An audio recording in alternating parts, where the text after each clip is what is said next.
Maryam office आती है। वहाँ पर फिर से सब्तैन उसे इशारों ही इशारों में अपना जवाब मांग रहा होता है, लेकिन मरियम उसकी हर बात को इग्नोर कर रही होती है क्योंकि वो नहीं चाहती कि ऑफिस में कोई भी बात बने। लंच का टाइम होता है। सब्तैन अपना खाना मंगवाता है, लेकिन अपने खाने के साथ मरियम का खाना भी मंगवा लेता है और अपने मुलाजिम से कहकर मरियम को बुलाता है। मरियम जब देखती है कि सब्तैन ने उसके लिए खाना बुलाया है तो मरियम को बहुत गुस्सा आता है।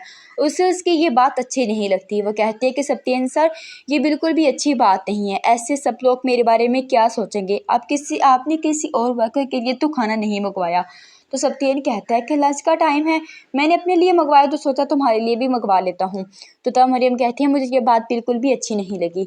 ये बात मैं आज आपको क्लियर कर देना चाहती हूँ। जो आप सोच रहे हो ऐसा कभी भी नहीं हो सकता। हम दोनों ही मुख्तलिफ मंजिल के मुसाफिर हैं, इसी वजह से दोनों की मंजिल कभी भी नहीं एक हो सकती। इसी वजह से मैं आपको मना कर रही हूँ। प्लीज़ आइंदा ऐसी कोई भी हरकत मत कीजिएगा, वरना मैं ये जॉब छोड़ दूँगी। ये बात कहकर वहाँ से जाने लगती है। तो सब्तैन को मरियम की बात बहुत ही ज़्यादा नागवार गुजरती है कि वो उसे छोड़ दे। वो मरियम को कहता है कि मिस मरियम, क्या इसमें हम दोनों का खसारा हो तब भी मैं आपको छोड़ दूँ? तो मरियम कहती है कि हाँ, मुझे इस बात की कोई भी परवाह नहीं है, चाहे इसके लिए मुझे जो कुछ मर्ज़ी कुर्बान करना पड़े। मैं नहीं चाहती जो मेरे वालिदैन ने मुझ पर भरोसा किया है उसे मैं तोड़ूँ। दूसरी तरफ नौशीन, जो कि घर में अकेली होती है, उसका भाई तो अपनी बीवी के साथ ही मसरूफ़ है। उसे रात को डर लगता है तो वो फ़ौरन से सब्तैन को फ़ोन करती है कि घर में 2 चोर घुसने की कोशिश कर रहे हैं, मुझे बहुत डर लग रहा है, मैं अकेली हूँ।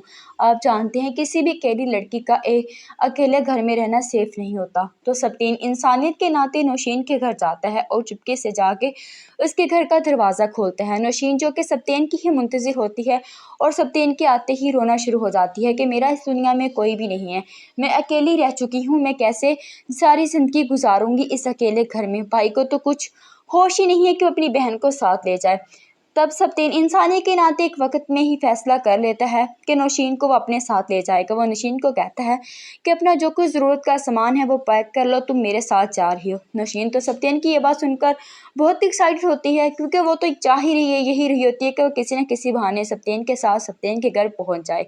सब्तैन नौशीन को लेकर अपने घर जाता है अनीला हाउस, जहाँ पर अनीला अपने भाई की मुंतज़िर होती है। जैसे ही अपने भाई के साथ अनीला उस नौशीन को देखती है तो हैरान रह जाती है। सब्तैन से पूछती है, तुम ऐसी लड़की को घर में क्यों लाए हो? तो तब सब्तैन बताता है कि ये घर में अकेली है, अपनी इंसानियत के नाते और रिश्तेदारी होने के नाते मैं कैसे किसी लड़की की इज्जत के साथ किसी को खेलने दे सकता हूँ। तो नीला कहती है कि करे अपने भाई को फ़ोन और तुम अनम को मलाओ, उसे कहो कि आके अपनी नंद को लेके जाए, मैं इसे कभी भी अपने घर में बर्दाश्त नहीं करूँगी। सब्तैन, तुम ये बात जानते हो। लेकिन सब्तैन अपनी बहन को थोड़ा बहुत ठंडा करता है। नौशीन को कहता है कि तुम कमरे में जाकर रेस्ट करो। दूसरी तरफ अ, मरियम की दादी बहुत सारा जेवर निकालती है। वहाँ पर कंवल और मरियम की माँ भी होती है। तो कंवल कहती है कि माँ जी, आपने अब ये सब कहाँ पहनना है? ऐसा करती हूँ, ये मैं रख लेती हूँ।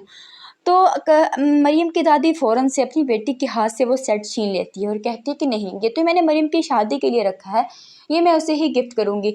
तुम्हें तुम्हारा जितना हक बनता था वो मैं दे चुकी हूँ।